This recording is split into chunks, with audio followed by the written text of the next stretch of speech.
This is Behind the Counter. Behind the Counter. With the Food Zone. Here's Heidi.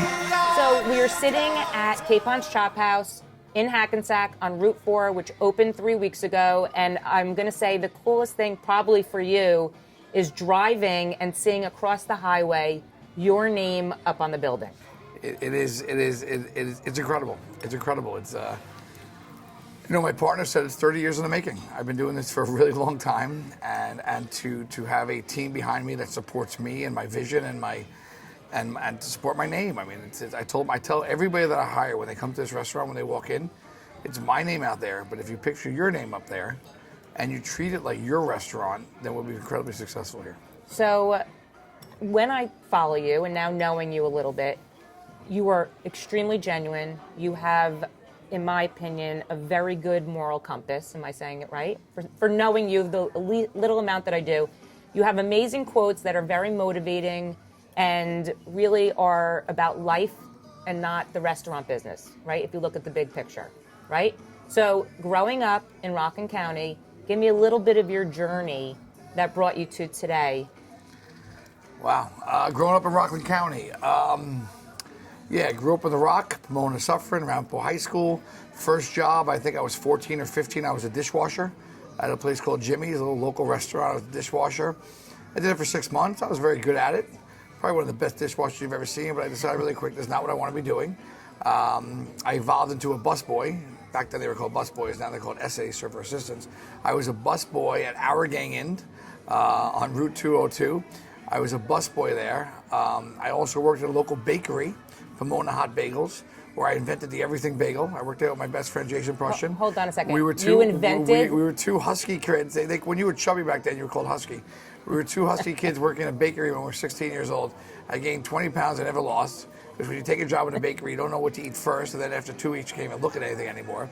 I literally invented the everything bagel. One Saturday morning when you make the bagels, all the extra seasoning was all on the table. I said, hey, let's make an everything bagel. And Stella, the owner, laughed at me. She said, stop messing around and get back to work. 2 weeks later, David's Bagels came out with the everything bagel. So yes, I am going on the record to say I invented the everything bagel. I think that's an exclusive. It's true. I was also working when I was a busboy at Our Gang Inn. I remember one Saturday morning, one of the line cooks, the head line cook, didn't show up for breakfast. And the owner was freaking out. What are we going to do? What are we going to do? And I was there the night before, and I knew this guy. I saw this guy drinking the entire night, and he was hungover like a whatever somewhere. Horse, I think. Yeah, and I said to the owner, I could do it. And he looked at me and goes, what do you mean you could do it? You're a busboy. I said, dude, it's eggs, it's pancakes, I could do it. Like, you need a cook, I can cook. I make the stuff at my house all the time. And he said, fine, get back there. He threw an apron at me, and he said, get back there. And I literally started picking up eggs and omelets and French toast and pancakes. And I also remember I decided to take apple slices, dip them in pancake batter, and fry them. I was making apple beignets. I didn't know what I was making, but I was making apple beignets with a little bit of powdered sugar and a drizzle of maple syrup, and I was sending them out to all the regulars, and I was serving what's called an amuse-bouche. You know what an amuse-bouche is? Amuse-bouche is something you get in a 4-star restaurant, right? It's something free. It's a gift from the chef. I was serving amuse-bouches at 16 years old at Our Gang Inn, a local diner, whatever you want to call it, and from there, my mom always said I was interested in dolphins. I was going to be an oceanographer or great outdoors, or I love cooking. And I eventually made my way to University of Maryland, where I lasted 2 years. And it's not something I'm not proud of, but I did not perform very well academically there. I went to Hartford, so don't worry about it. because honestly, just something didn't click. And I was irresponsible. I wasn't even going to class, and I was having a really good time. Wasn't for you. And I met some great friends, but the best part was, and the story that I take away from it, is my parents were smart enough to realize that this was not an environment that I was thriving in. Sure. And college is expensive, and I was wasting my time. And after you have to declare a major at the end of your sophomore year, right? So at the end of my sophomore year, I declared a major. And I'll never forget, I called my mom, and my mom said, okay, what's your major? And I said, Mom, my major is agronomy. And she said, what's agronomy? I said, Mom, trying to keep a straight face. I was probably high at the time. I said, Mom, agronomy is the study of the soil and the conservation of the environment. How you like me now, Mom? And my mom does not curse. And she was like, I'm not telling my friends that. What are you going to do, be a fucking forest ranger? And she said, Josh, do me a favor, get your shit together, or let's figure out another path for you. And I think 2 weeks later, her and my stepfather, Norman, they showed up, and they took me on a tour they took me away for the weekend, and we went on a tour of Johnson & Wales University, Culinary School, Rhode Island. And honestly, something just clicked. Something clicked inside to say, this is where I should be. I saw all these young kids in whites, in toques and chef hats, cooking and doing hospitality. And something clicked, and I like to say I was, what was I, 18, 19, 20, 19? I say I made a very mature decision at a young age to go on and start the next chapter of my life. My closest friends are all from Maryland. I did 2 years there. It was enough. I didn't need to stay there for another 2 years with the party and all that kind of stuff. I got on with the rest of my life, and I think it was a pretty smart decision. So you graduate from Johnson & Wales, and where does that take you? I graduated from Johnson & Wales. I applied for an externship at Oriel under Charlie Palmer. I think 15 people applied for the externship. I got it. I got hired on the spot. Wow. Charlie grabbed me. I was trailing. You always trail. They check you out, you check them out. He grabbed me at the end. He goes, listen, I got a bunch more people trailing, but if you want this is yours. So obviously I showed something to him, and Charlie was terrific. Oriel was one of the hottest restaurants in the city at the time. He's also a mentor. He gave me the job on the spot, and I did my externship there, and I actually worked in pastry and did some other things, but it gave me a really a foundation of what fine dining was about. I think I performed very well. I went back to college. I finished up there. I got an associate's in culinary arts and a bachelor's in food service management in 2.5 years. And then from there, I came back to the city. I came back to the city, came back to Rockland County, and I'll never forget, I was home for maybe 2 weeks. And a buddy of mine, Craig Oshkello, and some guys were hanging out at the local hotel. We used to watch Monday Night Football there. And he approached me. He goes, hey, what are you up to? I just graduated culinary school. Somehow the conversation got into the fact that he was heading to Colorado, to Vail, Colorado, to work as a doctor in the local hospital. Okay. And he said to me, if you drive out with me, my parents will fly you back, because they didn't want him driving cross country by himself. Sure. And I said, when are you leaving? This was Monday Night Football. I said, when are you leaving? It was Wednesday. I said, you leave on Friday, I'll go. He said, done. So literally that Friday, after being home for 2 days, I got in the car with Craig Oshkello, and we drove cross country. I brought my knives, I brought my shoes, I brought a couple Jeff jackets. I got to Colorado, Vail, Colorado, God's country. Yeah. He was living, they had a 3-bedroom place for him to live. There was another guy, Mike, from California, and there was an open bedroom. So I figured I can hang out for as long as I want. I wound up going to the hospital. I said, who's living in the other room? They said, it's vacant. They said, you can rent it if you want. I pounded the pavement, and in 48 hours, I got 7 job offers. No way. To cook. Obviously, it's a season, with Oriel on my resume and New York City talent. I got 7 job offers from working on the mountain to some great restaurants. I took a job at Splendido at the Chateau in Beaver Creek. I skied to work every day. We cooked, we partied, I skied, I stayed the entire season. I stayed into the spring, which is really when Colorado comes alive. Yeah. And I'm talking just beautiful country. We went to Utah, we went to Moab, we went mountain bike riding. There was a whole community there of young kids like ourselves. Yeah. Unforgettable experience. And I remember I went out there with $200, and I came back 8 months later with $200. I caught a ride home. I supported myself. My parents did not, since 14, 15, I had to take care of myself. And don't get me wrong, I had everything I ever needed, but I think it's important, the work ethic that was instilled on me, upon me from my parents at an early age, I think is something I try to teach my kids as well. Came back, I worked in the Lennox Room back with Charlie Palmer. I worked at Alva under Charlie Palmer. I worked at Park Avenue Cafe with David Burke, who was probably my biggest mentor, still a very dear friend. Calls me all the time. He just sent me a beautiful flower arrangement to the restaurant. I saw that. That was very nice. He's just so proud of me. And it's like when it's good when you see people that worked under you thrive. Yes. It shows. And we talk to each other all the time. And I think the most important thing David taught me was have fun with food. He was always very whimsical. Have fun with food. Don't take it too seriously. Don't take yourself too seriously.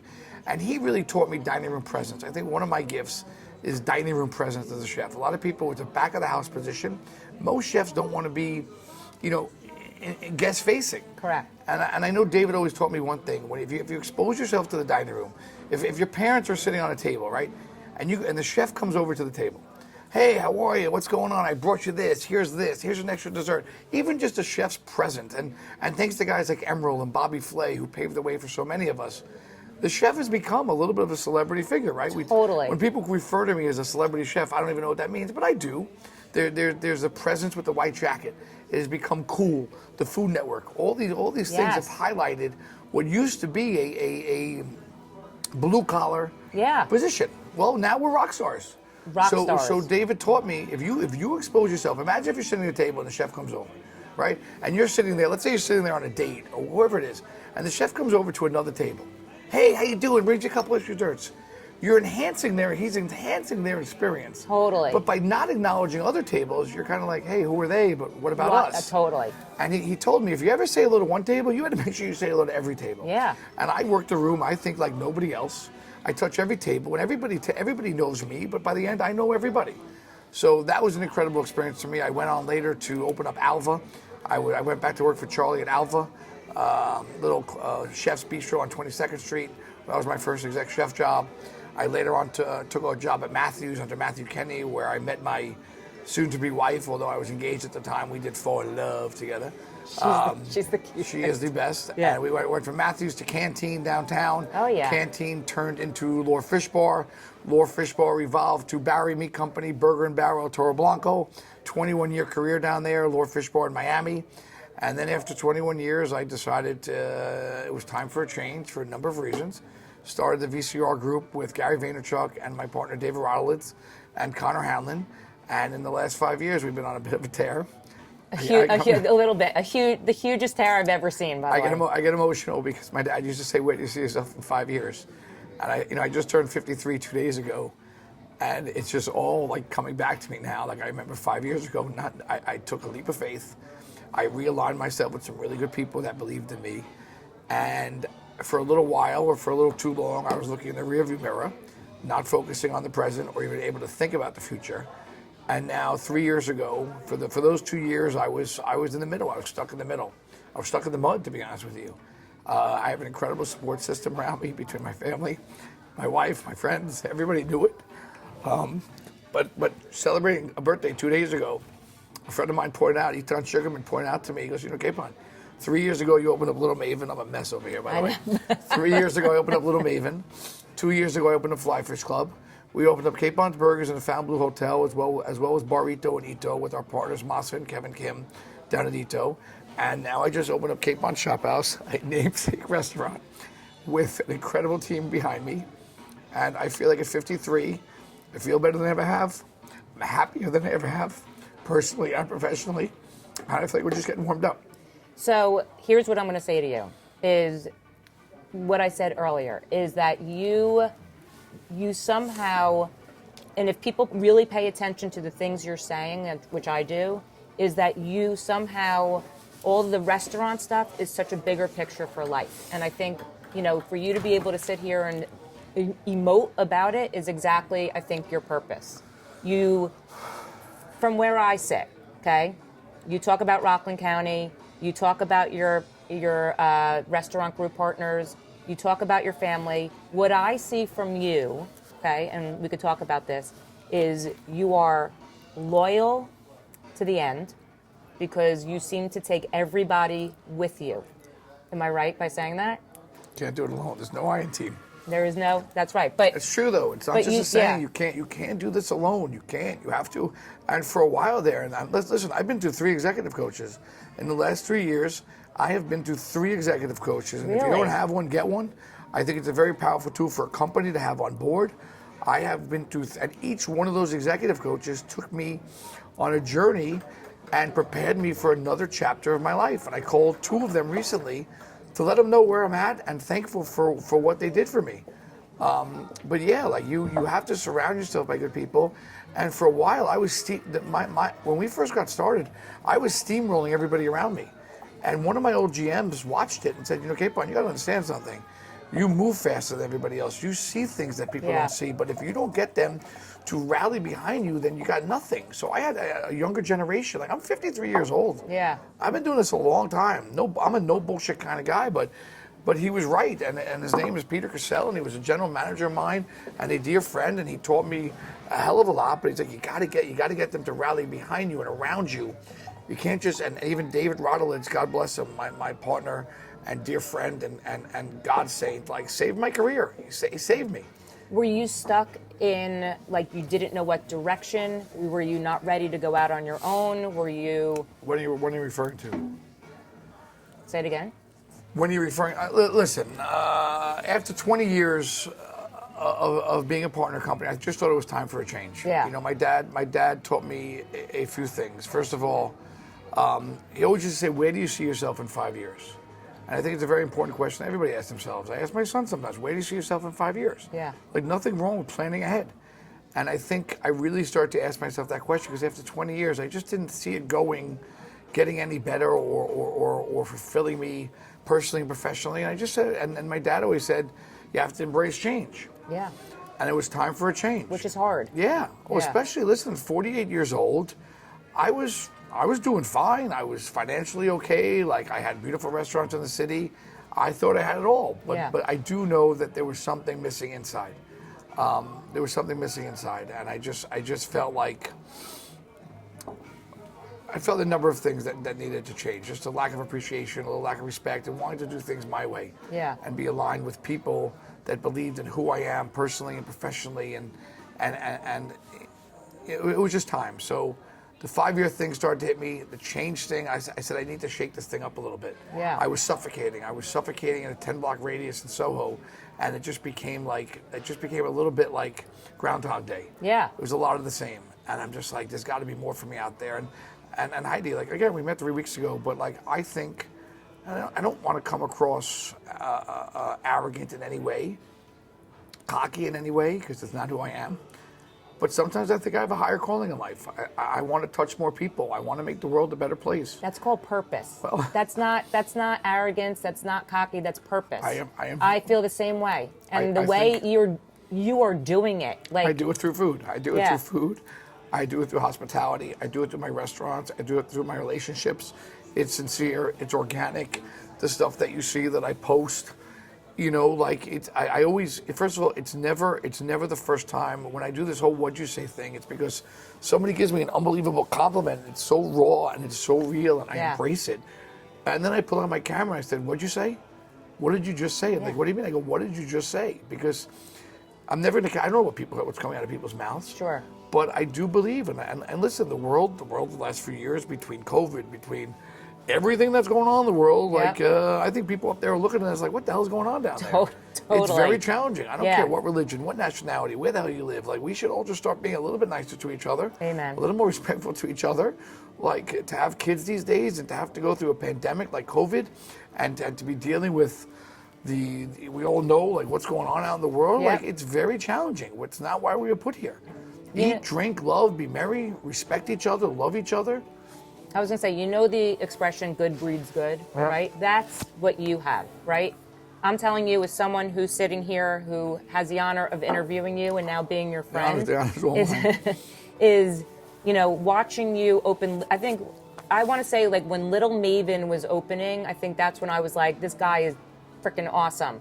And the excitement and the energy and just bringing everybody in and making everybody feel part of.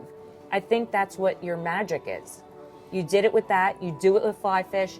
You did it with Capon's Burgers, and you're doing it here and another Capon's Burgers to come. But which just means there's so much more to come. But that's, to me, watching you even here work the room is incredible. To see your little speeches that are not so little when you're talking to your staff, when you're talking to your family, which I saw the video you did of your beautiful family sitting here in the PDR, private dining room, sitting here. Seats up to 30, by the way.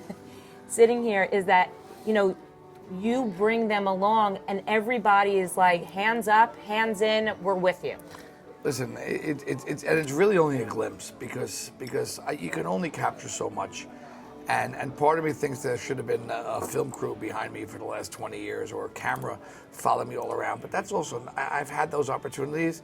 It's also not organic when you do that. And a lot of my magic, and I say it's magic, it's just being real and being in the moment. And It's not scripted, and it's true to who I am and the people around me. Because if you set up a bunch of cameras in the room, everybody shuts down. A lot of time when I get these compliments, and I literally pull up a camera and I say, "What'd you just say?" It's like, "What?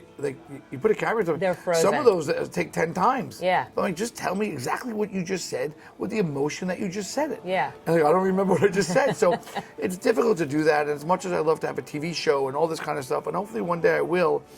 To me, I'm a real life guy. Like, I'm in the moment, and Gary Vee, God bless him, one of the most amazing partners I could ever ask for, taught me a lot of things too. When you're having a conversation, like, you got to slow down a little bit. My second executive coach, after 15-minute conversation, he goes, "Capon, I need to teach you something right now, because this is very important what I'm about to teach you." He goes, "Write this down, STFD." You know what that means? He said, "Write down STFD." Slow the fuck down. Slow the fuck down. Yeah. He goes, "I get it, but you're moving too fast. Yeah. You will be a lot more effective, and you will take a lot more in if you slow down a little bit." And it's funny, I watch Gary Vee, who has 20 million plus followers. Yeah. And he walks down the street, and he's a presence celebrity. I watch him when somebody just stops to say hi to him on the street. He stops dead in his tracks. He stares them in the eye. He gives them everything else stops. Wow. And I know sometimes, and I've gotten some real critique from customers, from friends, from my business partner David, that have called me out that say, Capon, sometimes we're talking to you and you're looking around, or you're not concentrating on the conversation, and it's a little disrespectful. Like I am known, and it's funny. And Gina, my executive assistant, is sitting right here, has been an angel. And my friends know, and I'll get up in the middle of a conversation and just walk away. Yeah. And I'm so sorry if it comes across as rude, but because it is. But it's not meant to be rude. And this doesn't sound right either, but whatever I have to do, to no disrespect to who I'm talking to me is more important at that moment. Yeah. Like Gina's sitting right here. Gina knows I'm going to be right back. Yep. But I've had regulars say, I was just in the middle of saying something to you. And no disrespect, like, if there's a table waiting too long, I see it. I see everything. I probably have That's hard to turn off. I probably have massive ADD and OCD, but you know what? I don't freaking care. Probably. I'm going to diagnose you. You do. Okay, let's be honest. I've officially been diagnosed. Yeah. The truth is, I also think it's one of my superpowers. It is. And I'm harnessing it. And again, through executive coaching and through, I call him Roddy, by the way. David Ronalds is my partner in life at this point. But it's but you have to harness that, and that's when I say through executive coaches and through David, and I think I'm the best version of myself I've been. My wife just wrote me a birthday card that I didn't post. She asked me not to because I wanted to, but she said this is the best version of you I've ever seen. I mean, how amazing is that? And she's like, you're a role model to not just us, to a lot of people, and she's been through it all. She knows when I was rock bottom. I remember. Call it 4 years ago. I remember my wife walking into my kitchen. Want to keep shit real? She walked into the kitchen. I was trying to hold it together, and I couldn't. And she walked into the kitchen. I just started hysterical crying, and I have no idea about what. But I was in the mud. I was stuck in the mud. And she's like, let's go. Let's just go for a walk. And she never stopped believing in me, and she never stopped supporting me. And when she wrote that card, like, this is 4 years later, and she's like, you're the best version of yourself. And she knows how happy I am. And like, I had a mini intervention where I came home with my two sisters, my wife, and my brother were waiting for me on the deck. And like, you need to do something, dude. You're not yourself. I lost my mojo.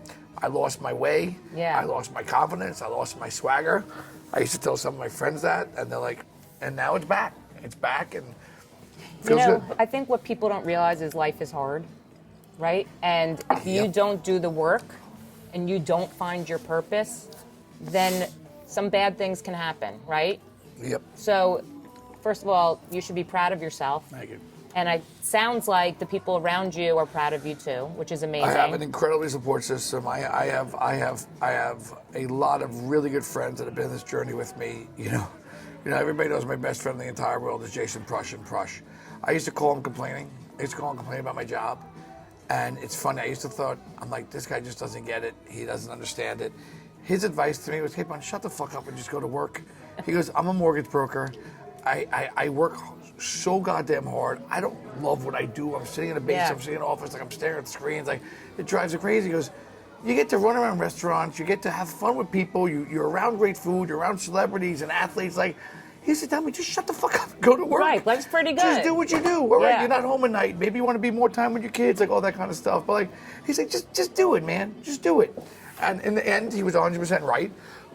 But a lot of my friends, and you know who you are, I can name them all played a very instrumental role in listening and hearing me and validating and at the same time guiding me, whether you're an executive coach or a friend or whoever it was, like mentors along the way, Bobby Flay, Michael Simon, like guys that I used to reach out to, that David Burke. They've been through it. They've been through it, and they also knew what I was going through. They knew the players involved, and they also knew me and who I am and what I had to offer. Sure. And that I was just getting warmed up, and it's amazing. And I say two things all the time. I say life is about relationships. Yes, you do. And don't ever take them lightly, and then don't ever disrespect them, and appreciate them and let them know it. And the other one is communication is the key to life, with your loved ones, with your kids. Yeah. My kids and I are communicating better than ever. It's And for a amazing. while there, we weren't. My wife, like, wow, like, she's a whole nother topic. I could talk for days about Lori, but like communication is key to life, and coworkers, and you have to be able to understand what's going on when somebody shows up to work, whether it's a dishwasher or captain or manager. Like, everything all right at home? You seem a little off today. Yeah. You could ask those questions. Sure. It's important to understand that we're all human. And I remember a few years ago, like I realize now, by the way, and I'm not afraid to say it, I was completely depressed. I was sleeping too much. I couldn't get out of bed. Now, my clock has been re-strong or whatever. Like, I set my alarm for 9, I'm up at 8. I set my alarm for 8, I'm up at 7. Because you have adrenaline. It's just time to go. I have so much. I haven't answered birthday texts from 3 days ago. I can't keep up. I mean, Gina got, like, Roddy and I needed to bring on an executive assistant. I'm a reservationist. Forget being a chef anymore. I'm a full-blown reservationist. Sure. The amount of text, Oh, emails, get me in here, DMs, get me in here, yeah. I finally can pass it. I type one thing into my phone, and it puts you in touch with Gina, because I can't keep up. I put more asses in the seats than anybody. I give people a reason to come to the restaurants. But I am just wired differently now. And yes, I sleep well, but there's too much to go, and you can't keep up. But you also have to enjoy it along the way. You also say, your other quote that you always say is, treat the people. Wow, you're good. Take care You're good. of the people that take care of you. Take care of the people that take care of you. I love that line, because I think a lot of people miss that, right? And it's just, if you think about that, again, you talk about it in regards to the restaurant and the people who work here and all of that, but in life, that's such an important statement. And I look at your Tuesday lunches. Yeah, the Tuesday lunches are hitting. With the girls. It's the girls who girls. Are they're your cleaning people? Yep, Is that what it is? They're 2 cleaning girls that come over. They come over Tuesday. They're in my house probably for 7 hours, and they're the sweetest. So you want to know how that started? Yeah. Yes, I do. So people don't understand how that started. So they come over Tuesdays to clean the house. Right, they're there for 6 hours. I don't know how many hours. One day I went downstairs, and downstairs there's a little extra garage down there, and there's a pair of stairs. There's 2 or 3 wood stairs downstairs by the basement. And I go downstairs, and they are literally sitting on the wood stairs eating lunch out of Tupperware. And first of all, like, that's just not okay with me. That's not hospitality. And I looked at them, and they speak enough English, and I speak enough Spanish. I said, okay, can you guys please come upstairs, please? And I took their lunch, and I sat them at the kitchen table. And I said, when you guys want to take a break, that's fine, but you eat lunch up here in a chair. Yeah. And at a table, not downstairs hiding and on uncomfortable stairs. Like, it just, to me, was very upsetting for me to see that. Because you know what the truth is? Probably not many people make them feel comfortable in their house that they can take a lunch break at the dining room table. Yeah. And in the warmer weathers, I said, you sit outside and take a break. You guys work hard. Like, they work hard. They're cleaning a house the entire day. Lunch is lunch. I don't believe in drive-thrus. I don't believe in eating in your car. Pull over somewhere. Yeah.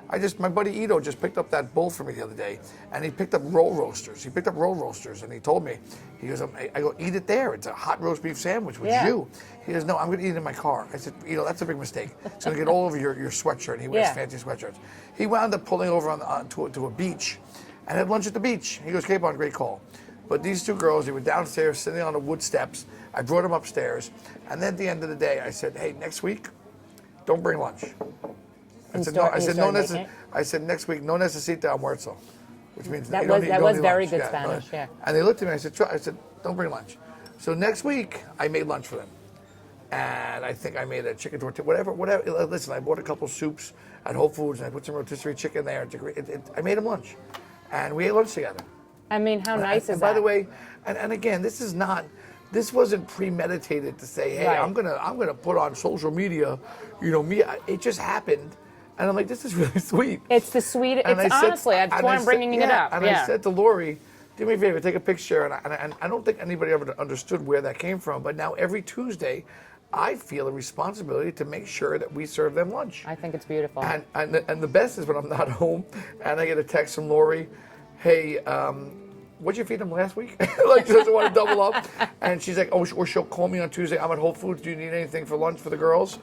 And I try and revolve it, and it's absolutely magical, and they get it, and I got their permission to kind of post a little bit. And I've had listen, social media is another conversation because at the end of the day, I have a love-hate relationship with social media. Well, you said to me, before we even turned this on, we were eating lunch, as you said, is the juice worth the squeeze? Yes, it is. There's a lot of things with social media. First of all, kids, I think it's a big. I'm trying to harness it, and I use it for business, and it's a very powerful business tool. But when I watch kids, and you literally have Snapchat maps, and you see where everybody is. Like when we grew up, I'm 52. I don't know how old you are, but like, you went to where you were. I'm a little older. You went to where you were. Yeah.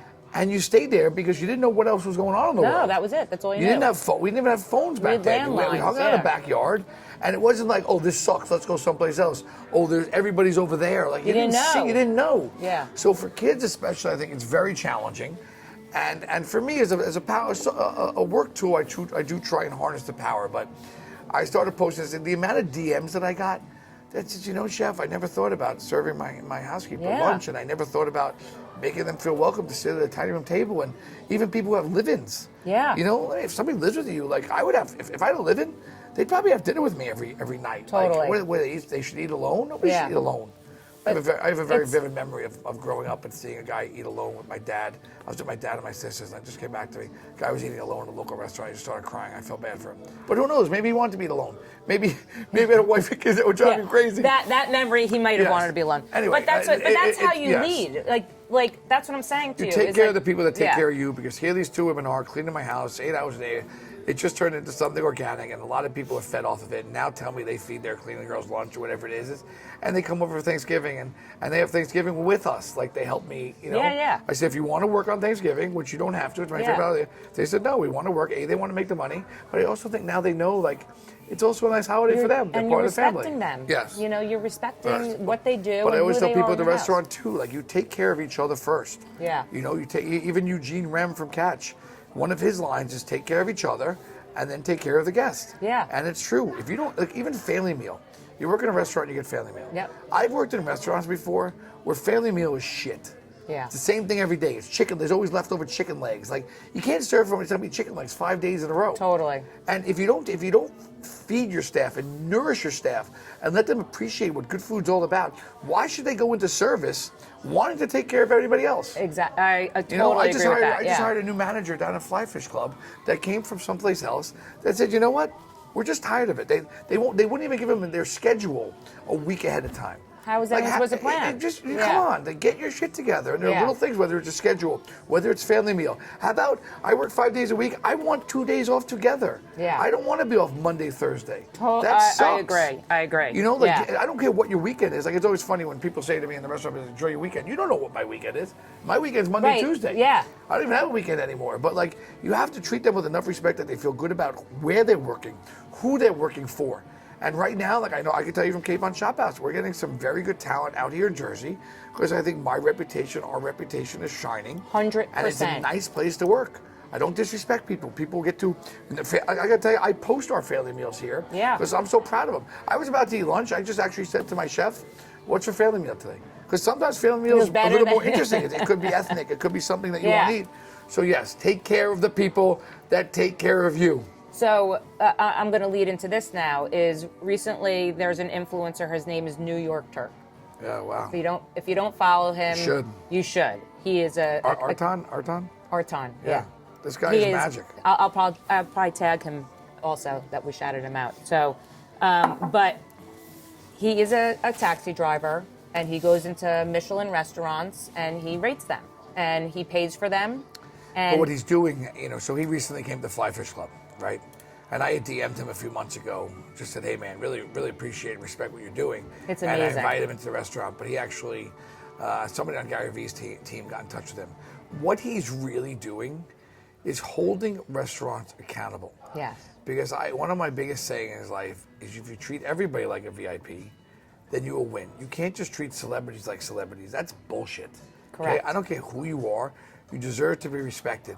And here is this guy who doesn't look anything special, Yeah. walking into some of the top restaurants saying, hey, you have a table for one? yep, And whether they do or they don't, how you respond and how you treat this guy, who, no disrespect, might look like a taxi cab driver. He might not look like your average customer. Yeah.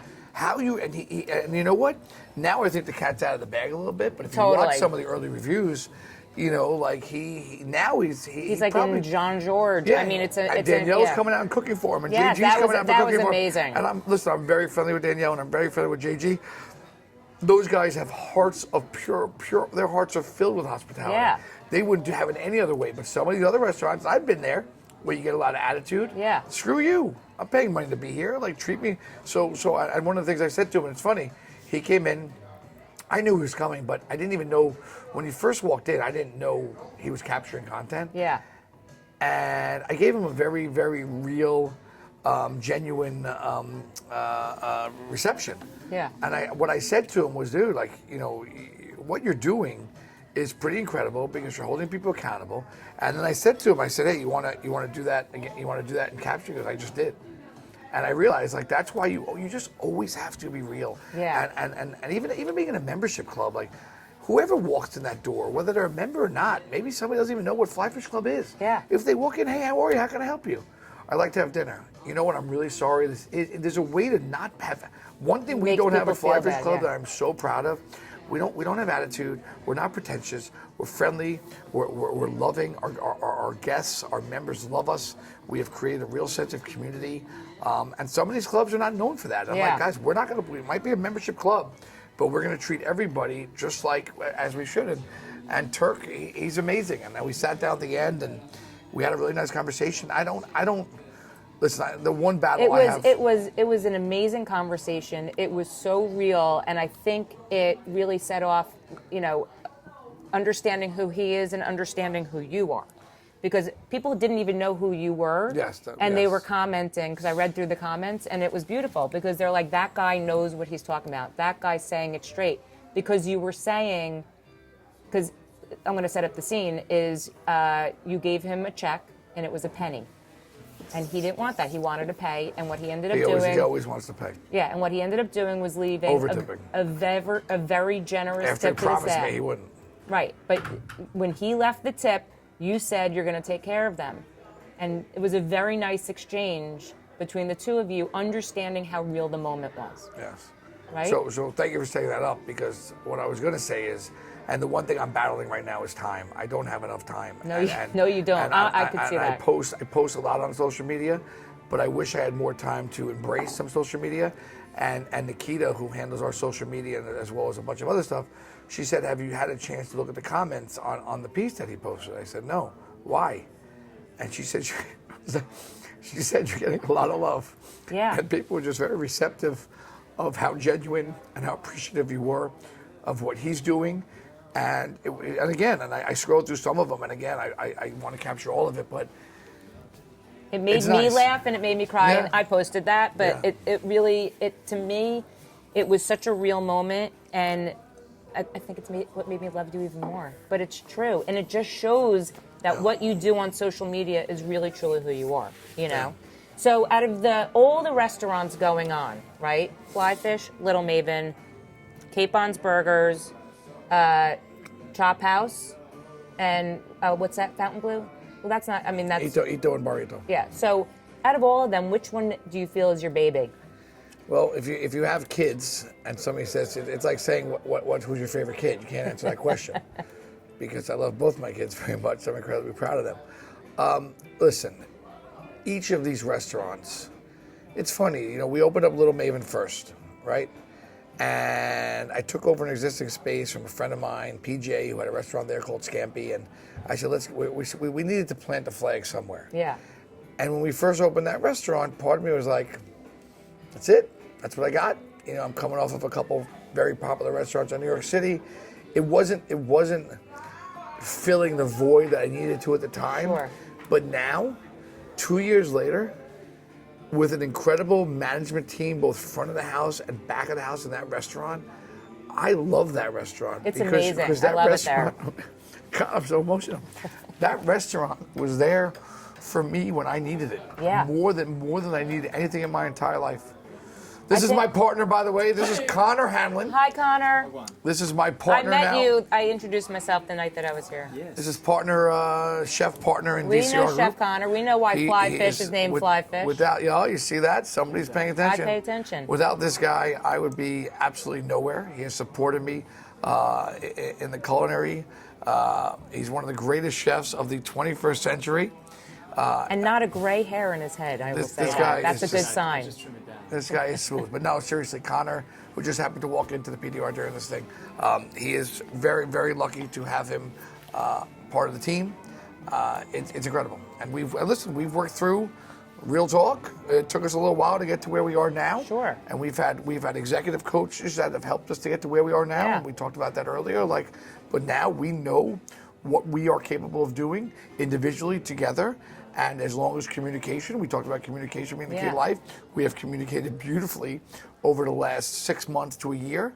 And we are now unstoppable between Connor, myself, and David, and Tony, and Lucas. And as we pick up more people along the way, we are going to be a force to be reckoned with in the hospitality field. I saw you just had a nice retreat with the We farm. did. That was very sweet too. Listen, we make it a point every year now to go away for a couple of days and catch up. But the most important thing about that retreat was we realized we're all aligned. We are all aligned on what we want as a company, what we need as individuals. From last year to this year, I think we've come a long way. I'll tell you one thing. One of the funniest things somebody said to me, so Lucas Billheimer was our corporate chef, who I have a 20-year relationship with, who I brought into the fold, who has also been a wonderful addition to the VCR group. He's an incredible work ethic, but he also gets me and understands me and keeps me in check. I think a year ago, Connor and I weren't seeing eye to eye on a lot of stuff. We came back and we just had a meeting with Lucas, and Lucas called me an hour afterwards. He was on his way home, and I was on.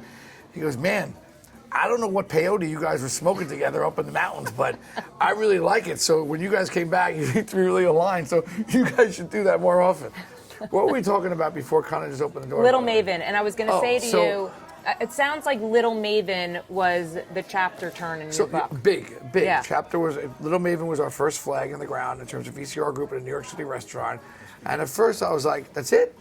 And now I got to tell you, man, that restaurant is so special because it was the first venture for VCR group. We needed a Like a flagship. Like a flagship, but also to bring on employees. Yeah. Like some of our best A employees. vehicle to bring on employees. It was something we had to start somewhere. Yeah. Fly Fish Club was taking too long. We couldn't find a space. Roddy was very smart and saying we got to get something open. Yeah. It needs to be guest facing and it needs to be public. Yep. It's not a membership club. And we got that place open, and again, we have the strongest management team in there. Chef Michael, Ronald, Taylor. We took one of our best captains from Fly Fish Club, and now she's an AGM. We took our best SOM/manager at Fly Fish Club, and he's our GM. Anthony Totten, public relations, VIP, whatever you want. It's amazing to watch how now that restaurant is really fun, and people don't understand how difficult this business is. That restaurant's been open 2 years, and we are really now finding our stride. That's amazing. I had somebody walked in here. I had somebody leave a 1-star review here last week, and I'm tempted to get in touch with them because it pissed me off. They showed up a half an hour late for their reservation. Right. It was a busy Friday night. And after 2 hours, 2:15, maybe 2.5 hours, I applied a little pressure on the table. Sure. Because I had another table waiting at the bar for their 8 o'clock reservation, and it was 8:20. And you know what? You can wait 15 minutes for a reservation, especially on a weekend night, and I'll buy you a drink at the bar. But by 20 minutes, you're starting to wonder, hey, we got it's like a doctor's office. Eventually, I did my job. You should be doing yours. Especially when they came late. Yeah, well, so the table that got here late, I apply a little bit of pressure. I said to the waiter, and by the way, you don't have to leave, but I'll buy, if I have to buy you a drink at the bar, I will. Yeah. But like, he obviously felt the pressure. Next morning, hit that 1-star button, no problem whatsoever, and felt rushed at the end of the meal. You know what he didn't mention? Showed up 35 minutes late. Yep. Had an extraordinary meal. The meal was delicious. The service was top notch. We even offered to buy him a drink at the bar. But people need to be more, with great power comes great responsibility. You know what movie that's from? Who is that from? Spider-Man. With great power, Uncle Ben. With great power comes Uncle great Ben, responsibility. yeah. You know what? It takes a lot of power and responsibility to hit a 1-star button. Yeah. But you know what? You don't. We worked on this for 3 weeks. You know how much time, energy, and money I spent? You asked me which is out of all the restaurants. Yeah. This restaurant has my name on it. Yeah. If you don't think that's a big deal, you're crazy. That's It's what a I big would- deal. it's the hugest. Not that it's my best work yet, but I know that this restaurant since day one is the best version of myself, and I know how much time, energy, and money. And you saw some of it on the gram, like how we train the staff, and literally like from staff on staff training to kitchen training to all of it to understanding my Josh hospitality, if people have called it on. That's cute. I didn't call it that, but like. It's all paying off now, and I said it on my birthday the other day, and again, like you saw the birthday speech I made. I made that speech earlier to the staff during lunch training, and I was hysterical crying, and half of them were too, because I said, you guys gave me exactly. My wife always says, what do you want for your birthday? I have no idea. Yeah. What do I need? I don't need a goddamn thing. Yeah. I have an amazing family. I have a beautiful house. I have the best dog on the planet. I have an Your amazing dog wife. is the cutest, What Cody. do I need? I don't need a damn thing. You know what I needed? I need a restaurant like this with my name on the staff to shine like the star that I am, the star that my dad was. Like it's pretty incredible, and Roddy and I laugh about it sometimes. He's like, I'm sure Roddy wants his name up there. Yeah. I told Connor and I had a heart-to-heart up at Scribner's Lodge, where I knocked on his door one night before we went to bed. I said, can we talk? Because I also understand what it must be like for him to put so much work into a project, and to have somebody else's name on it. Yes. And I said, Connor, just so you know, man, when I see a C on the plate, I see Connor. Most people see Capon. I see Connor. You design these plates. Yeah. And he's played such an important role, and I've always surrounded myself by good talent.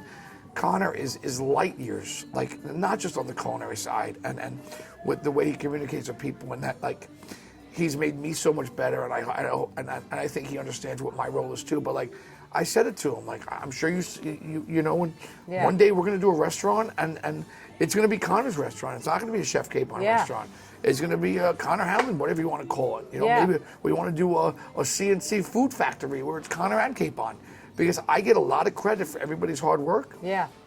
A lot of the food has to do with Connor and Lucas and Chef Jin here. And, it's funny when somebody says to you, hey, did you make this? I'm like, yeah, I made it. I'm like, I have a culinary team back there. Like, nobody should ever take credit for anything when you're part of a team. We, not I. Yeah. So what do you do to relax? What do I do to relax? I mean, I feel like you don't relax. My or diet, this is relaxing. Listen, I'm enjoying myself right now. Thank you. And Gina has my phone over there, and I can probably talk for another 3 hours with you. What do I do to relax? Like, I love being outside. I love being with family and friends. I do gardening. I have. That's where the agronomy came in. Yeah, I do holiday decorations. Yes, you do. Yes, Yeah. Halloween is my greatest achievement. Even look, Halloween decorations. My son Max doesn't hate it. But he definitely does not look forward to Halloween decorations. And I had to tell him last year, I said to him, Max, I got to tell you something. I gotta understand something. This is not about the Halloween decorations. This is about me and you hanging out for an hour or two outside in the front, running around, maybe talking a little bit, having a few laughs. Yeah. That's what this is about. It's awesome. The Halloween decorations is a byproduct of us having an annual tradition together. And maybe you will, maybe you won't, but maybe you do this with your son one day. Yeah. And I lost my dad at 82, and I have no regrets whatsoever because there was no conversation we didn't have. There was no stone unturned. He lived life to the fullest. He literally bumped his head when he just fell over and bumped his head and took him out. But there was nothing left that we needed to talk about. We talked about when he would die, what it would be like, what he wanted me to do. So he's the only thing that could have made this restaurant just a little bit sweeter is if he was on the floor with me. Yeah. Because but you honor him tremendously. Like that guy Leo that we just met. Yeah. He's everywhere. I have a picture of him. The last time we cooked together, ironically, we cooked tomahawk steaks together. And there's a picture of us and a couple tomahawk steaks in front of the restaurant. And what's really cool is that I'm wearing the bracelet that most people know was from him before he passed away. And people who know me or just follow me, they point out the bracelet in the picture, and it's not eerie. It's special. You know, I had a woman here the other day. A lot of people when they follow, there's also little. If you come here, by the way, my dad used to love birds, and every time there's a bird in my backyard, I literally go outside and have a conversation with the bird because I think it's my dad. And I have a little bird in the tree. There's a tree in the middle of the restaurant. I put a little bird in there, so I show people that's my dad. He's kind of everywhere. But people also say to me like, I follow you. It's creepy. It's eerie. It's not. Who says It's that? well, no. Some people feel like it's something to be ashamed of. When we talked about the juice being worth the squeeze, just so you know something, people, the content that I post is usually between 1 and 3 o'clock in the morning every night. Yeah. I always believe in living in the moment. I might capture content at a table. I do never post when I'm in the moment. I try and curate a little bit. Like I'm a movie producer. Yeah. Yes. I always say turn the volume up because I like to put fun songs, but and then it goes away in 24 hours. But is the juice worth the squeeze? Because it takes a lot of effort. I probably should be answering emails and texts. I'm still 200 text messages beyond on my birthday. I'm so sorry. I appreciate all the birthday wishes. People have actually texted me yesterday. Did you get my birthday text? I'm like, yeah, I'm so sorry. I was enjoying my birthday. I didn't want to spend it all day responding to texts. But this woman the other night who was awesome, by the way, she's like, I've been following you for 8 years. She's like, is that creepy? I'm like, no. Because if you put yourself out there, would it be better if nobody was following along? No, you're doing it because you do the same thing. I do the same thing. Yeah. People stop me all the time, and to me, it's the nicest You thing are that people. You are a local celebrity. Yeah. And I told you when you came in here for the first night, when I posted you on my social media, the amount of mutual friends that we have, and the amount of people that said, and no disrespect, Heidi, I didn't really know you before then. Yeah. The amount of people that said to me how awesome you are and what you do for local businesses. Thank you. It's amazing. And everybody, we all need to support each other. Yes. The restaurant business is tough. There's so many restaurants. I don't like people that leave bad reviews. Or if you have anything nice to say, don't say anything at all. You don't have to leave a bad review. It's so easy, right? Don't leave a bad review. I said we were saying before, Gina heard me say this, is that it's easier to be nice than it is to be mean. And Gary Vee is my partner. I'm just so thrilled to be aligned with somebody that is so genuine and positive and empathetic and grateful for all of it. I remember years ago, my buddy Guy Fieri got a 1-star review for the restaurant in the New York Times. Shame on the New York Times. Totally. Shame on the New York Times, because Guy Fieri is one of the greatest chefs, personalities, what he does for philanthropy and just goodwill. Yeah. He makes everybody around him better. And he opened a restaurant in Times Square, and Pete Wells, the piece of shit at the time, who was writing for the New York Times, literally left him a 0-star review. For what? For shits and giggles? For clickbait? Because I'll tell you, nobody who reads, not to be disrespectful, nobody that reads the New York Times is probably going to Guy Fieri's restaurant in Times Square. Yeah. And nobody that goes to Guy Fieri's restaurant is probably reading the New York Times. Yep. So what? I guarantee there was some restaurant somewhere that probably could have used a positive review to help them get people in the door. But you used your platform. And when we talk about great power comes great responsibility, I'm sorry, Mr. Wells, that was not a great use of your power. Yeah. And we talked about my buddy PJ's restaurant, Scampi, that I took over. Yeah. PJ, who's one of the greatest chefs that I know, that is currently the chef at Maria Group, where he used to work with Michael White, opened a restaurant. And it was a great restaurant. It never got the critical acclaim that it deserved. Sure. I sent everybody to Scampi. Yeah. Some of the best pastas you've ever had. It wasn't enough to get him over the hump. Yeah. Well, maybe a New York Times article would have got him. Yeah. Instead of writing a dumb review about donkey sauce, you know what? Yeah. Guy's awesome. Guy's doing just fine. He's one of the best. He's one of the best TV chef personalities out there. This is what you felt good about yourself. Yeah. This made you feel good. It was a self-serving review. He didn't deserve it. The public deserves better than that, and we all deserve better than that. So, you said earlier that your dad said to you, you should always look 5 years ahead, right? So let's look 5 years ahead. What do you say? Oof. Listen, right now, I gotta tell you, more than ever, I am so locked in. I am locked in. I am focused. I am what we are doing now. And listen, Fly Fish is a year old, and we are just getting warmed up from there. Would we love to have a couple more of those? Oh yeah. The blueprint is there. The culinary program is there. For Las layout. Vegas, Miami. Yeah, wherever that? it may be. Yeah. Is it Vegas? Is it Miami? Is it LA? I'm not sure. But these membership clubs, if you do them right, we used to use this word community. It is such a nice community. When I walk into that restaurant, and every restaurant, starting here at Capon's, people have been here, we've been open 3 weeks. Yeah. I'm not lying. People have been here 5 or 6 times already, which Oh, is I'm pretty sure, which is pretty yeah. freaking cool.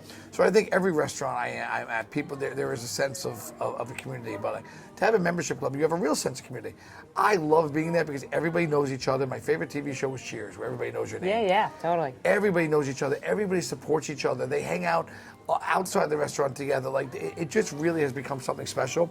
So yes, we love to do a couple more of those. We opened up our first Capon's Burgers at the Fontainebleau Hotel in Las Vegas with Jeffrey Sulfer and Brett Mufson. And I have my name in lights in Vegas. And I'm the 8-time champion of the Burger Bash. Yes, Nobody you else are. can say that. And the fact that now I have a flagship burger restaurant in the hottest, most beautiful hotel in Las Vegas. And let me tell you something, Jeffrey Sulfer, you want a quick story? $4 billion property, 13 years to get open. I go out there for the opening of that hotel. A star-studded event. Tom Brady, the whole world's out there. My wife, Gary, and Roddy and Connor, we're all out there with our wives. And the day before the grand opening, we're checking out Capon's Burgers. And it started with my name on the floor in the tile. But now and it was the first time I was out there, my name is in lights above the thing. And 2 days earlier, I happened to be on Good Morning America with my buddy Michael Strahan, and I dropped the Fontainebleau, and I dropped Capon's Burgers, and I dropped Jeffrey Sulfer, who's been an amazing partner and visionary, and never ever stopped when people said you're crazy for blood. Never stopped. Brett Mufson, and who has a great relationship with David Rowledge, which is where it all came from. I walked up to Sulfer, who's a big time guy. Let's be honest. He's got this hotel opening. The whole world's flying in for this hotel. Yeah. I'm literally walking over to him. It's one of the things I'll never forget. I walk over to him to say, I'm about to say, hey Jeffrey, thank you for this opportunity. Thank you for my name in lights. Thank you for my first Capon's Burgers. Before I say anything, he goes, hey Capon, I wanted to say thank you for the shout out on Good Morning America this morning. Oh my God. And I looked at him, and again, I was so taken aback that he knew that I did that, that he saw that I did that, and that they had the I don't want to say common decency, but he had just the you talk about the moral compass to say, hey man, thank you. Yeah. Like, because it's nice. And did I have to give him a shout out? No. But I don't have this opportunity without him. Yep. He deserves a lot of credit for creating the most beautiful hotel in Las Vegas, if not the entire world, by the way. This place is absolutely breathtaking. It looks phenomenal. It is breathtaking. The culinary program, second to none. The rooms, everything about this place is just majestic. There's no stone unturned. Like, it's unbelievable. And it's been a great, incredible chapter of my career to be part of this thing. So I think my point was Capon's Burgers, the first. We're opening our second one in Bergen Town Center. And listen, Shake Shack is opening 52 properties this year. Yeah. I'd like to have a few. Yeah, I'd like to have a few. Let's beat Shake Shack. No, it's not about I'm just beating. kidding. No, I'm but kidding. no, I'm I know what kidding. you mean, though. But there's Yeah. obviously a market for it. Capon's Burgers. We opened this place 3 weeks ago. This came from an opportunity of an existing restaurant nearby my house, and somebody said to me, "Hey, you want to get involved in this?" And we did, and we raised a couple dollars, and we brought this thing back to life. This thing is hitting hard. Yes, it is. People are loving the food. They're loving the vibe.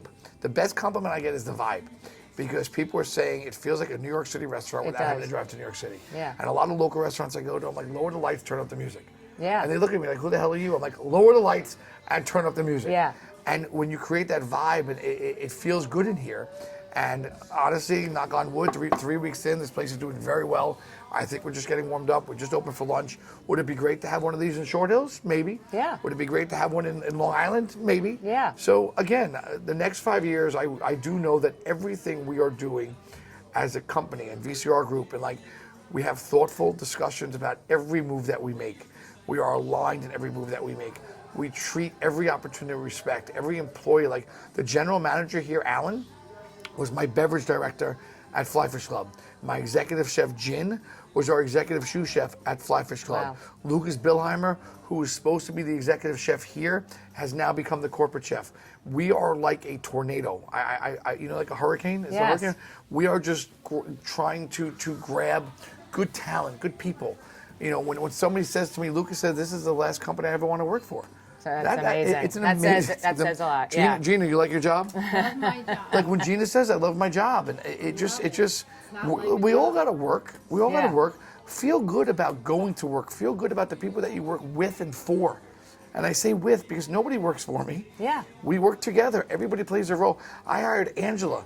Angela, who used to work locally at a few restaurants, has been unbelievable. When I posted her on my social media, Yes. thousands of people like, oh She's my God, you awesome. hired Angela? Yeah. And then we got Anna through Angela. And everybody's like, oh my God, you got Anna? Because the most important thing and the biggest question I get is how are you going to spend your time? How are you going to be everywhere? The most important thing for me now is whether I am there or not, whether I am physically in the space or not, that my presence is felt through Josh Hospitality, through a compliment. It's not about sending something for free. It's making sure, hey, you know what, Capon's not here tonight. He wanted to send you out a little warm focaccia with some fresh whipped ricotta. And I always say, like, if you just drop that on the table and walk away, people don't understand. Like, did we order this? They're like, oh, we does got a bread everybody get this? basket. Yeah. It is so important to say, hey, Capon's not here. Yeah. He just wanted to make sure you guys enjoyed this and those little steps. You know, I went to, it was my birthday, and I was at an exercise place. They said, hey, we have something for you at the front. I said, okay. On the way out, they said, would you like a smoothie? Sure. I said, okay, sure. It's because I have no idea why. Right. Was this a complimentary smoothie because it's my birthday? I have no idea why. Later on, I posted it, and a friend of mine, Daniela, who does our curtains over here, who's a beautiful human being, she's like, did you know that was from me? I said, no, I had no idea. Yeah. Because they never said, hey, This is Daniela, from, and it was such a major misstep on a $5 smoothie. Yeah. Because it didn't make sense to me. You Yeah. have to connect the dots. Yes. Everybody needs to understand, connect the dots, make those connections. Life's about relationships. Communication's the key to life. All that stuff I say, I don't just say it, I live it. I breathe it. My wife knows it. Big shout out to my wife. You asked about my wife earlier. Like, let me tell you something. You talk about a rock. You talk about a rock, I don't know where the fuck I would be. I think people want to see more Lori Listen, Capon. I tell her all the time, Mrs. C, they love you out there. They love her. She's like, look, you love the camera, but honestly, like she just supports me like you have no idea. You need that. I You do need not that. know where I would be without her. Yeah. I tell, just so you know, she knows it because I tell her all the time. She's an amazing mother. She's an amazing wife. She's an amazing friend. Cody loves her. And it's just, listen, I'm so grateful. You know, I think I posted, I don't know if you caught it, but I think the day after we opened this restaurant, I was sitting outside. It was a Sunday. I was literally putting up Halloween decorations. Yes. I was putting up Halloween decorations, and in between the skeletons and the spider webs, I sat down on the front step for a second in front of my house. And Heidi, it wasn't a beautiful day out. It was cloudy out. I just sat down for a second, and the sun came through the clouds. Yeah. And it just hit me. It just absolutely hit me. And I felt my dad in the best way possible. And I just felt this absolute overwhelming sense of gratitude. Yeah. For all of it. And it just was this incredible moment. And I FaceTimed my partner, Roddy, and I'm hysterical crying. He was like, you okay? I said, Roddy, I am so okay. I just wanted to call and say thank you for everything. He's like, I love you, brother. This is 30 years in the making. You deserve it all. Yeah. I said, without you, he goes, this is not about me. And granted, he saw something in me, and he was also ready for a change in his career path. The fact that we're able to align forces and pick up Connor along the way and create these. Special. It's amazing. Yeah. It's absolutely amazing. And honestly, like, the craziest thing was, like, I'm sitting there, and eventually Lori came outside, and we're sitting there just talking, and Cody's out there with us. And out of nowhere, Robin and Stephen Epstein, who are two of my favorite people, such loving, caring, they live down the street. They pulled up in front of the house, and they start walking to us, and they're carrying donuts from the orchards where I grew up, and apple cider. And I swear to you, she's got silver hair, and the sun is coming from behind her. And I'm telling you, she looked like an angel. It was so crazy. And she sees me sitting there, and I almost just started crying again because I'm like, what is this? That's like, beautiful. Who sent you? Yeah. And she's like, oh my God, are you okay? I'm like, Robin, I am so okay. She's like, we were just at the orchards, and we brought you apple cider donuts and apple cider. And I love apple cider donuts, and I love apple cider. Yeah. She's like, do you want us to leave? I'm like, no, I want you to sit down. Have a I want to donut, have some cider. And we did, and her husband, Steven, is so wonderful, and they're some of our biggest supporters. I don't know if you saw, but they took us on a helicopter ride for Amanda's birthday to a beautiful place for lunch. Like, I don't want to say who does things like that, because people do things like that. People do things like that. And he's all over me because Max couldn't make it that day, and he wants to take Max. It's just like, just put good stuff out there. Put out good energy in the world, and karma is everything. Yes. Like my dad used to say karma all the time. Carpe diem. My dad used to say carpe diem. Yep. Live every day to the fullest. Yes. Because you don't know when it's going to be your last. And my dad got knocked over by the wind. Yeah. The wind blew him over. Wow. And paralyzed him. Wow. And you know what? We had enough time to say goodbye. And the one thing I'm thankful for is my dad never wanted to grow old and die. Yeah. He always said, I don't want to grow old and die. And I think it was actually God's. I always say everything happens for a reason. Yep. Although there are a few things I can't explain. I think my dad went out exactly when he was supposed to, because he went out on top. I remember he looked good. He was all there. To watch, I know to have to deal with your parents growing old. Yeah. And having it's a lot, whether it's Alzheimer's, whatever it may be. I remember him in the best possible way possible. Yeah. And for me, I'm grateful for that too. Well, here's what I'm going to say. We could talk for hours. For hours. I'm going to come back. I think we're going to have to do like a second part. How long have we been talking about? I mean, we're at an hour 7, almost an hour 8. Yes, I mean, that's what I'm saying. I'm being serious. We could keep going. But here's what I'm going to say to you. I think you are in an amazing place. I think you are an amazing person. I'm so happy that we are now in each other's lives. And I really hope that the people that are listening, number 1, come to Capon's Chop House in Hackensack. And number 2, follow you, because there is serious magic in there. And I feel like everyone can use a little bit of dose of the positivity and the life lessons. Just be kind, and a shout out to my daughter, by the way, Amanda. She is a little bit following my footsteps in the best way possible. She's thrived over at the local country club this past summer, and it's fun to watch her do what she does. Like, you always wonder if your kids are watching. She's cooked. She just cooked. Always watching. She was cooking steaks this past weekend for maybe 40 people with her boyfriend at a couple of houses they rented. I'm seeing videos of her cook 40 steaks at the time. Like, wow, she's got it. She's got it. She's got the Capon genes, baby. My son Max is magic. I have an annual little get-together in my backyard called Friday after Thanksgiving, and I just have so much going on. I'm like, maybe this is not going to happen. Oh, it's happening, and you better be there, Heidi. I'm going to try. My daughter's like, oh, it's happening. Like, and she's playing the event planner role, and it's yeah. Even that guy Leo, we just had a guy Leo that just came in here, and within 5 minutes, he's like, this place is special. You're He was special. awesome. We had a woman here the other day that she celebrated her 1 year anniversary here. She celebrated the anniversary of her boyfriend's death. Passing away. That was very. But even my hostess that was smart enough to realize, wait a second, you're celebrating an anniversary by yourself? Yeah. To ask, can I ask what that means? And that was amazing. and next thing, she became family here, and we were laughing, and we were crying, and we bought her dinner, and again, this is not trying to be. I go, can we post this? She's like, please, this has been amazing. Yeah. So take the moment, take the second to say, hey, are you okay? Why are you celebrating an anniversary by yourself? We can go on and on. I think, like I said, there's magic in the building where you are at. There's magic in what you produce with your team, with the people around you, and you can feel it. I mean, I felt it the first night I walked in. Literally, I grabbed you and said, sit next to me. I'm so glad that you did. So I think that you're amazing, and you should be really, really, really proud of yourself. Appreciate it very much. Thank you. Thank you, Joshy. I gotta tell you look badass in that cape on. I mean, this is on me forever. Come on now. Fire. Fire. Thank you so much. Listen, Heidi, I appreciate you. I appreciate everybody out there if you're still listening to this. Support Heidi, support all your local businesses. Please come to Capon Shop House. If you do, please always say hi. If you see me personally or on DM me, I always try and get back to all my DMs. Lori helps me out with a little bit of them. But you put yourself out there, and it's nice to feel the love back. You're the best, man. Thank you for everything. Thank you. This is Behind the Counter.